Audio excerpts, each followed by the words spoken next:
सुबह जब मैं उठी तो मेरी तबीयत बहुत ख़राब लग रही थी। मेरी सास ने बोला कि चलो तुम्हें डॉक्टर के लिए चलती हूँ।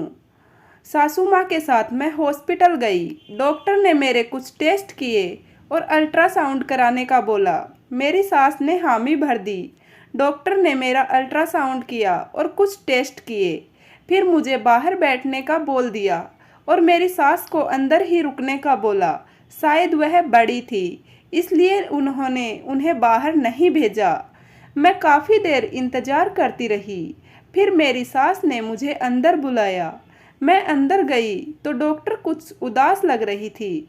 डॉक्टर ने मुझे बोला, क्या आपको बचपन में कोई चोट लगी थी? नहीं डॉक्टर, आप ऐसा क्यों बोल रही हैं? डॉक्टर बोली कि आपके लिए एक बुरी खबर है। वह क्या? मैंने परेशान होते हुए पूछा। वह यह है कि आप कभी माँ नहीं बन सकती। डॉक्टर की बात सुनकर मेरे तो अंदर जैसे कुछ मौजूद ही नहीं था। ऐसा लग रहा था जैसे मैं सुन्न हो गई हूँ। मैंने सोचा नहीं था कि जिंदगी मुझे इतना बड़ा धोखा देगी। मैं वहीं पर बैठकर रोने लगी। मेरी आंखों से टप टप आंसू बहने लगे। मैंने रवि से सच्ची मोहब्बत की थी, लेकिन अब वह बस अपनी माँ की सुनते थे। वह कहते कि मेरी माँ जो कहे उनकी हर बात मानना। अब मुझे लग रहा था कि घर में कोई मेरी जगह नहीं है। जब औलाद ही पैदा नहीं कर सकती तो फिर मेरी जैसी औरत का उसकी ज़िंदगी में क्या काम है? उसकी माँ को तो बच्चे पसंद हैं। मैं वहीं बैठकर रोने लगी। दिल चाह रहा था कि ज़मीन फट जाए और मैं इसमें समा जाऊं। आँख हमेशा के लिए बंद हो जाए और मैं रोए जा रही थी। तभी मेरी सास ने मेरे सिर पर हाथ रखते हुए कहा, बेटी क्यों रो रही हो? मैं और तुम्हारे पति को कुछ नहीं बताऊंगी। सास के ऐसे शब्द सुनकर मैं हैरान थी, क्योंकि मेरी सास वैसे तो बहुत बुरी औरत थी, मगर आज उनका रवैया कुछ अलग था। फिर कुछ समय के बाद बोली, अगर तुम कहो तो मैं तुम्हें एक बाबा के पास ले चलूं। जानती हो, बाबा जी के पास जितनी भी औरतें आती हैं उनके साथ भी कुछ ना कुछ ऐसा ही होता है। कोई बच्चा पैदा नहीं कर सकती या फिर कोई मरे हुए बच्चा पैदा करती है। उनकी दवाई से सब ठीक हो जाता है। वह सिर्फ कुछ गोलियां देते हैं और उनके बाद मानो घर में खुशखबरी पक्की। डॉक्टर तो झूठ बोलते हैं, उनको तो बस पैसा कमाना होता है। डॉक्टर का ख्याल था कि मैं तुम्हारा महंगा इलाज करवाऊंगी, तभी यह ऐसी बातें कर रही थी। मगर तू फिक्र ना कर, मैं तुझे बाबा के पास लेकर जाऊंगी। देखना, उसकी गोली खाकर एक नहीं कई बच्चे पैदा करेगी तू। सास की बात सुनकर मैं खुशी से खिल उठी। उन्होंने बताया कि पायल को भी मैंने उन्हीं के पास लेकर गई थी। मेरे दिल में उम्मीद की किरण जाग उठी। सास ने कहा, शाम को लेके चलेंगे बाबा के पास। मैंने कहा ठीक है। मैं बेचैनी से शाम का इंतजार कर रही थी। शाम हुई तो सास ने मुझे बाबा के पास चलने को कहा। हम दोनों बाबा के उस ठिकाने पर पहुँचे तो मैंने देखा कि बाबा के पास सच में कई औरतें बैठी थी और उनमें से मैंने कुछ औरतों के साथ बात की तो पता चला कि वह भी बाबा की गोलियों से ठीक हुई हैं और उनके भी बच्चे पैदा हुए हैं। यह सुनकर मेरी तो सारी फिक्र गायब हो गई हो। तो मेरी शादी को तो अभी 4 महीने ही हुए हैं। खैर, मैं बाबा के पास गई तो उन्होंने मुझे इशारे से नीचे बैठने को कहा और फिर मेरे सर पर हाथ रखकर कुछ पढ़ने लगे। फिर मुझे कुछ गोलियां खाने को दी। यह गोलियां तुम खा लेना, याद रखना इनमें से एक भी गोली छूट ना जाए, और साथ में जो मंत्र मैं तुम्हें बता रहा हूँ वह ज़रूर पढ़ना। उन्होंने गोलियां मुझे देते हुए कहा, जिसमें सफ़ेद रंग की छोटी छोटी गोलियां थी, और हम वहाँ से घर आ गए। घर आते ही मेरी सास ने गोलियां अपने पास रख ली। फिर कहने लगी, मैं रोज़ाना रात को तुम्हें दूध लाकर दूंगी। तुम दूध के साथ ही गोलियां खा लेना और इसके बाद बिस्तर से मत उठना, सीधे सो जाना। जानती हो ना, दवा के असर के लिए सोना कितना ज़रूरी है। जी समझ गई। मेरी सास कमरे से चली गई तो मैं सोचने लगी कि भगवान ने मुझे कितनी अच्छी सास दी है, जो बिल्कुल माँ जैसी है। थोड़ी देर बाद रवि भी आ गए। मैंने उनको यह बात बताई। वह भी कुछ ना बोले, लेकिन जब उन्हें यह पता चला कि मैं माँ नहीं बन सकती, तो उनके चेहरे पर गम की लकीरें जरूर देखी थी। इसी रात मैंने एक सफ़ेद गोली मुंह में रख ली, मगर गोली मुंह में रखते ही मेरी तबीयत खराब होने लगी। ऐसे लगा जैसे कोई जहरीली चीज़ खा ली हो, मगर बच्चा पाने के लिए मैं यह गोली खा ली। अब बस इंतज़ार कर रही थी कि मैं कब गर्भवती होऊं और कब मेरा सपना पूरा हो, कब मैं अपने पति और सास को यह खुशखबरी सुनाऊं। इसी तरह 5-6 दिन गुजर गए, लेकिन एक बात से बहुत परेशान थी। मैं जब सुबह उठती तो मेरे कपड़ों पर कुछ दाग लगे होते थे। मैं समझ नहीं पाती थी कि ये दाग कैसे लगे हैं। इसके अलावा मेरा शरीर भी भारी रहता और पूरे बदन में दर्द होता, मगर मैं अपनी सास से कुछ ना कहती, कहीं वह दोबारा मुझे किसी डॉक्टर के पास ना ले जाए। वह मेरा बहुत ख्याल रखती थी। आज मैं बहुत खुश हूँ, क्योंकि मेरी गोलियाँ पूरी होने वाली थी। मेरे पास अब आखिरी गोली रह गई थी। रात हुई तो सोचने लगी कि आज आखिरी गोली खाकर सोऊंगी, उसके बाद शायद मुझे जल्दी खुशखबरी सुनने को मिलेगी। खुशी खुशी में गोली मेरे हाथ से नीचे गिर गई। मैंने गोली ढूंढने की बहुत कोशिश की, मगर मुझे वह कहीं नहीं मिली। मुझे बड़ा अफसोस हुआ और खुद को कोसने लगी कि आज आखिरी दिन था, कहीं मेहनत बर्बाद ना हो जाए। अब ना जाने बाकी गोलियों का असर होगा या नहीं। फिर सोचने लगी कि बाबा जी का घर कौन सा दूर है, अभी ज़्यादा समय नहीं हुआ, सुबह अंधेरे में ही उनके घर चली जाऊंगी। गांव के लोग तो सुबह सवेरे उठ जाते हैं, सुबह सवेरे ही उनसे गोली ले लूंगी तो बाकी की गोलियों का भी असर रह जाएगा। यही सोचकर मैंने सोने की कोशिश करने लगी। सुबह जल्दी उठने के बाद पहुंच जाऊंगी, इसकी नौबत नहीं आई। अभी लेटी ही थी कि मेरे कमरे में मेरी सास आई और मैंने सोने का नाटक किया, क्योंकि गोलियां लेने के बाद मुझे नींद आ रही थी। अब मैं सोच रही थी कि मेरी सास मुझे देखने के बाद कमरे से चली जाएगी, लेकिन ऐसा नहीं हुआ। वह कमरे में ही रुक गई और मैं आंखें खोल खोल कर देख भी नहीं सकती थी, क्योंकि वह वहीं खड़ी हुई थी। थोड़ी देर बाद एक अलग सी खुशबू मुझे आई, जो कि अगरबत्ती की थी। शायद मेरी सास ने हाथ में ले रखी थी। अब मैं सोने का नाटक करती कि उन्हें शक ना हो जाए कि मैंने गोली नहीं खाई, लेकिन जब उन्होंने उन अगरबत्तियों की राख मेरे सर और पेट पर गिराई तो मुझसे रहा नहीं गया। गरम गरम राख जब मेरे कपड़ों पर पड़ी तो मुझे डर सा महसूस हुआ। मैं एक जोरदार चीख मारकर उठ बैठी। मुझे लग रहा था जैसे मैं कोई डरावना सपना देख रही हूँ। अपने सामने अपनी सास को देखकर मेरा तो दिल ही निकलकर बाहर आ गया। उन्होंने काले रंग के कपड़े पहने थे और माथे पर काला बड़ा सा टिक्का लगा रखा था और बाल खोल रखे थे। बहुत ही ज़्यादा डरावनी लग रही थी। लगता था वह कोई जादूगरनी है और मुझे उठा पाकर चीखता चिल्लाता देखकर घबरा गई। बोली, खामोश होकर लेट जाओ, अभी मुझसे सवाल जवाब मत करना। उन्होंने मुझे डांटते हुए कहा कि मैं लेट जाऊं, मगर मैं नहीं लेटी। मुझे अजीब सा महसूस हो रहा था। कमरे में फैली इस बदबू से मेरा दम घुट रहा था। उससे पहले मैं ज़्यादा चीखती चिल्लाती, मेरी सास ने मेरे मुंह पर अपना हाथ रख दिया और पीछे वाले कमरे में ले गई। यह कमरा घर के पीछे की तरफ बना हुआ था। इसमें कोई आता जाता नहीं था।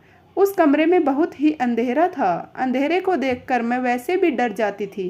उन्होंने मुझे वहां बंद कर दिया और मेरे मुंह में कपड़ा ठूंसकर बाहर ताला लगाकर चली गई। यह देखकर मेरा हाल बुरा हो गया। मेरी आंखों से आंसू बहने लगे। मैं सोचने लगी कि मुझे यहाँ क्यों बंद कर दिया। रोती चिल्लाती रही, मगर किसी ने मेरी आवाज़ नहीं सुनी। मैं जानती थी कि मेरी आवाज़ सुनने वाला वहाँ कोई नहीं था, क्योंकि यह कमरा घर के पीछे की तरफ था। और मैं अपने पति को कोसने लगी कि उसने मेरा ख्याल नहीं किया। मैं उसका दिन भर इंतजार करती रही, मगर उसने पलटकर नहीं देखा, जैसे वह अपनी माँ के साथ शामिल था। उसे मेरी कोई परवाह नहीं थी। शाम को रवि आए और बोले कि तुम यहाँ पर हो। मैं जानता हूँ तुम्हें अब ध्यान से काम लेना होगा। यह एक राज है यह कौन सा राज है? तुम पागल तो नहीं हो गए? तुम्हारी माँ ने अजीबोगरीब काम करने के बाद मुझे यहाँ बंद कर दिया, जबकि तुम जानते हो कि मैं तुम्हारे बच्चे की माँ बनने वाली थी। मैं जानता हूँ, तुम्हारी डॉक्टर की रिपोर्ट देख चुका हूँ। तुम्हारी माँ बनने का तो मुझे उसी दिन पता चल गया था जब तुम डॉक्टर के पास गई थी। अच्छा, तो फिर तुमने मुझे बताया क्यों नहीं कि तुम्हारी माँ ने यह बात क्यों छिपाई? तुम्हें बताता हूँ, सब बताता हूँ। और हाथ के इशारे से बैठने को कहा। मैं बैठ गई। इसके सिवा मेरे पास कोई चारा नहीं था।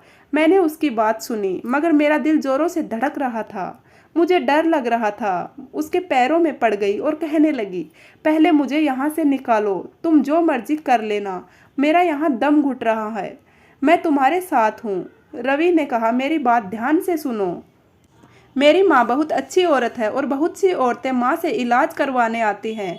वह सभी का मुफ्त में इलाज करती हैं और आजकल यह काम जरा कम कर दिया है, मगर मैं जानता हूँ वह लोगों की मदद करती है और वह चाहती है कोई भी औरत खाली ना जाए। जैसे बाबा है ना, वैसे ही बनना चाहती है। उसके लिए उनको एक मंत्र का उच्चारण करने की ज़रूरत है। उन्होंने जब मेरी शादी तुमसे करवाई तो मुझसे वादा किया था कि मैं शादी अपनी मर्जी से तो कर सकता हूँ, मगर शादी के बाद उन्हें इस काम को अपनी पत्नी पर भी करने दूँ। तुम्हारी अक्ल को क्या हो गया है? क्या तुम्हें ईश्वर से डर नहीं लगता? इन बेफिजुल की बातों से। और मैं यह नहीं करने दूंगी। तुम्हारी माँ सरासर गलत कर रही है। उनको यह नहीं पता किसी औरत के साथ झूठ बोलकर उन्होंने कितना बड़ा पाप किया है। अरे वह क्या लोगों की मदद करेगी? वह तो अपने बेटे की नस्ल को ही खत्म करने पर तुली हुई है। अगर मैं बांझ नहीं थी तो मुझे वह खतरनाक गोली खिलाने की क्या जरूरत थी? और तुम कैसे बाप हो कि तुम्हें अपनी औलाद की भी फिक्र नहीं?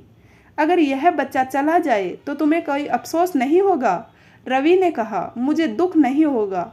जिस भगवान ने एक दिया है तो वह और भी देगा। सब्र करो। वैसे भी तुम्हारा तो अभी पहला महीना है। कौन सा यह बच्चा इस दुनिया में आ गया है? रवि, मैं कोई बात नहीं जानती। ये बच्चा दुनिया में नहीं आया तो उसका यह मतलब तो नहीं कि तुम अपने हाथों से उसका कत्ल कर दो।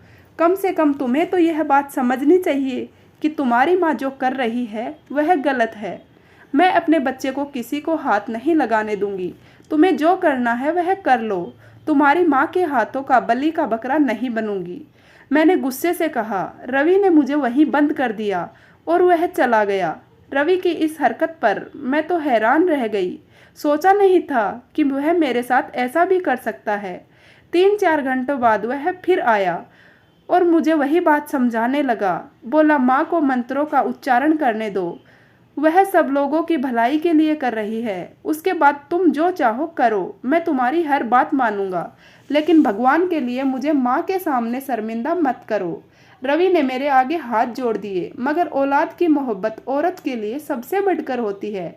रवि, तुम जो मर्जी करो, मैं औलाद का गला नहीं घोट सकती। अपनी माँ से कह दो कि जब तक जिंदा हूँ उसे अपने ऊपर मंत्र पढ़ने नहीं दूंगी। मैं गुस्से में बोली। रवि आश्चर्य से मुझे देख रहे थे, जैसे उसे यकीन ना हो रहा हो कि मैं अपनी औलाद से कितना प्यार करती हूँ। और उसके चेहरे के भाव से साफ जाहिर होता था कि वह शर्मिंदा है, मगर अपनी माँ के सामने मजबूर भी है। उसी वक्त वहाँ से उठकर चला गया। मुझे सास के चीखने की आवाज़ आई। फिर वह भागा हुआ मेरे कमरे की तरफ आया। जाओ, निकल जाओ इस घर से। कितनी दूर जा सकती हो चली जाओ, वरना तुम्हारी जान ले लेगी मेरी माँ। रवि ने मुझे अपने एक दोस्त के घर का पता दिया और मुझे रोड तक छोड़ने भी आया। बोला, कुछ दिन यहाँ रुको, मैं तुम्हें यहाँ से लेने आऊँगा। माँ पर एक अलग ही जुनून सवार हो चुका है, वह तुम्हें नहीं छोड़ेगी।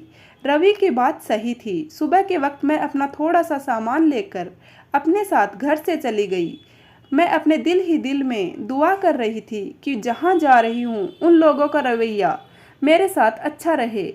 वहाँ पहुँची तो मेरे पति के दोस्त और उनकी पत्नी ने मेरा अच्छे से वेलकम किया।